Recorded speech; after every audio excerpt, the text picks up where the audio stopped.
Hi mga ka-friendships! May adlaw sa tanan! Kamusta na ang lahat mga ka-friendships? Ready na ba ang lahat? Naku, malapit na ang pasukan mga ka-friendships. No choice talaga tayo. Nasa public school ka man, nasa private school, kailangan natin i-ready ating mga sarili. Take note, hindi lang ang sarili natin i-ready. Dapat ready na din ang ating mga classrooms! Napanood niyo ba ang ating previous videos tungkol sa classroom decorations at mga cover pages? Naku, ang daming magagandang designs doon mga friendships at lalo na may 4 na designs. Blue, pink, brown, at green. Naku mga friendships, kung hindi niyo pa napanood yun, panoorin nyo dahil mga free files lang yon at downloadable anytime, anywhere, basta merong internet. So, ang nice ng maka-friendships, kaya maka-friendships, gusto ko, hindi lang ako ang ready dito sa pasukan, kaya dahil gusto ko din na lahat tayong maka-friendships ay ready at masayang salubungin ang pasukan natin sa July 29, school year 2024 to 2025. O, di ba mga friendships? Kaya sa video natin ngayon, nako, mamimigay ulit tayo ng mga panlibreng files. Dahil alam kong hindi pa kompleto ang ating mga files, kaya nais kong makompleto din ang mga files ninyo mga friendships. Kaya for today's video, may ulit tayong palibreng ayudang files. Kapag ang content, tandaan, ito ang maraming may hindi talaga alam. Diretso sa comment, saan ang files si Diyos? Paano mag-avail? Kapag ang content natin ay mga free files, of course, nasa comment section ng ating Google Drive link. O mamaya nyo tingnan, hindi nyo pa nga alam kung anong files ibibigay natin eh.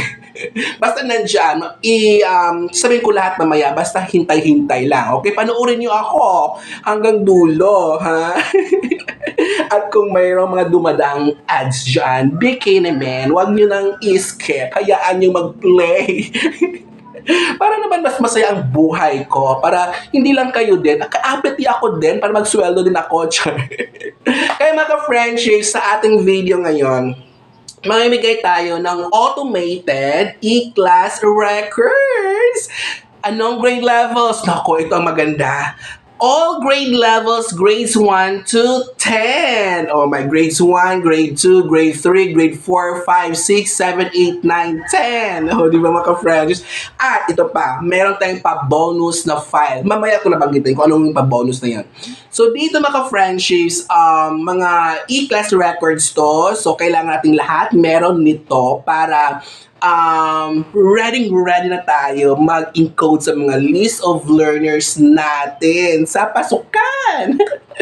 Kasi alam ko na lahat na teachers, kahit sa private school ka man, hindi lang ito pang public, kundi lahat pang teachers to na gagamitin dahil lahat tayo ay nangangailangan ng e-class records. Kasi ito mga ka-friends, meron na siyang mga components at mga percentages. Kaya wala ka nang gagawin. Pag ito ay automated kapag nag-encode ka ng mga names mo sa data, so automatic madidistribute na yun sa first, second, third, fourth quarters. O, di ba mga friends, grades na lang ang imong Bisaya, ang inyong ilalagay. At mga friends, kung meron kayong mapapansin mamaya sa ating mga ibang files, may ibang files kasi na grade levels at as in blank siya. Pero yung iba kasing grade levels na e-class record, meron na siyang nakalagay ng mga district, division, school ID, teacher's name, grade and section name, subject. Subject talaga na nakalagay na yun. Automatic yun kasi yun yung nakalagay doon kung anong file siya. May mga iba ding mga names. Kung meron na, palitan nyo mga friends kasi editable naman. At ang maganda dito, nako, meron siyang instructions. Meron siyang tinatawag mga friendship na, ang tawag dito, meron siyang nakalagay doon na guide natin for the users. Paano siya gagamitin yung e-class records natin. Kaya, huwag na tayong mag-worry kasi lahat ay may sagot, may solution. In every problem, solution. Char. So, ngayon, pag open nyo mamaya sa files, tingnan nyo yung mga files para sa inyo and then pati yung guides o kaya yung instructions paano gamitin ang e-class record para hindi tayo magkakamali. At by the way, sad ako sa mga sa mga senior high, wala tayong nahanap na e-class sa inyong mga ka-friendships sa senior high school teachers. Pero mga senior high school teachers, ka-friendships, I'll try to find talaga kasi wala akong nahanap yan. Nahanap ko lang mga LM at saka junior high. So kung meron, i-upload natin agad, ha? Don't worry. Hahanap ng paraan ang lola ninyo, si Jean Gulagula. So mga ka-friendships, ang tanong dito ngayon, Sir June, naka-align at naka-base na ba yan sa matatag curriculum ang e-class record mo? Ang sagot ko dyan, big yes. Mga ka-friendships, makinig kayo. Huwag kayong malito, ha? Ang binago lang po ni DepEd ay yung curriculum natin, yung mga subjects. At take note, hindi lahat sabay-sabay na mag-implement. Ang first batch na mag-implement dito ngayon ay ang Kinder, Grade 1, Grade 4, and Grade 7. Itong 4 grade levels ang affected lang po sa matatag curriculum for this school year.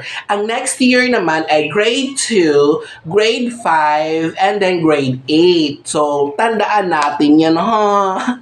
Curriculum lang po, ang grading system ng DepEd ay hindi nababago. Kung ano yung components nun, yung kung quarterly assessment, yung written works, yung performance task, hindi po yon nababago. Ganon pa din yon. Okay? Ang senior high, mayroon na silang iba na percentage sa kanila kasi iba po yung subject kasi mayroon po silang tracks. Okay? May academics, ganon. So, meron ako itong sample ha. Yung sample, kundi ito talaga yung grading system ng grades 1 to 10. Okay? So, ang components yun yung mga subjects dun, di ba? So, quarterly assessment, like for example, English, AP, ESP, 20%. Ang performance ay 50%. Ang written works ay 30%. Tapos science, math, as quarterly assessment niya ay 20%. Ang performance test, 40%. Ang written work, 40%. And MAPE, EPP at TLE, quarterly assessment, 20%. And performance test, 60%. Written works, 20%. So, napapansin nyo ba na iba-iba ang percentage? Kasi depende po yan sa subject. Like, for example, MAPE, ang performance yan malaki. 60 talaga yan. Kasi nga, more on hands-on activities yan sila. More on yan sila, performances yon.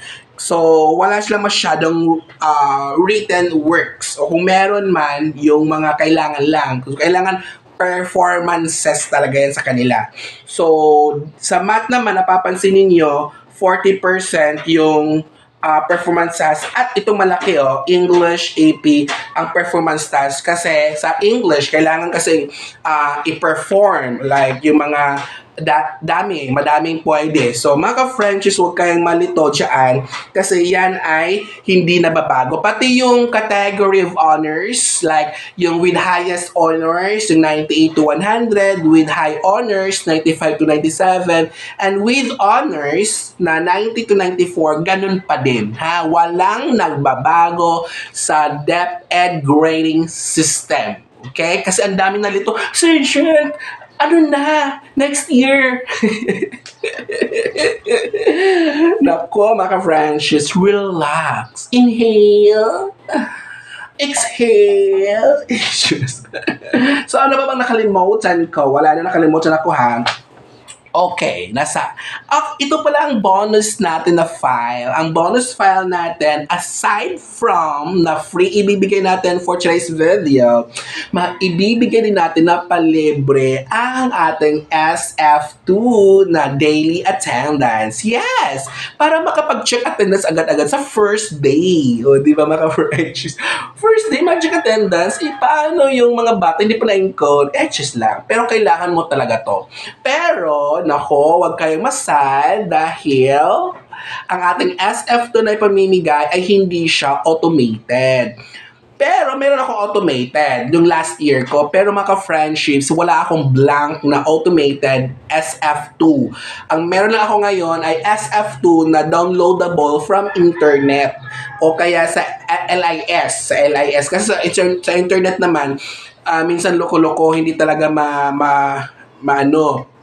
makuha. Pero talagang nasa LIS siya. So, ngayon, pag download niyan, blank yan, mga friendships. Kung wala pang So, ngayon, ang kaiba kasi dito, para siyang manual. Hindi naman siya manual na ipapencil mo siya, ibuballpen. Siya, parang isa-isahin mo siya. Kasi isang file, July, August, ganun. Hindi ka tulad pag automated, last year ginamit ko is, pag mag-encode ako ng data sa July, automatic, madidistribute na yung mga names doon sa lahat ng mga months.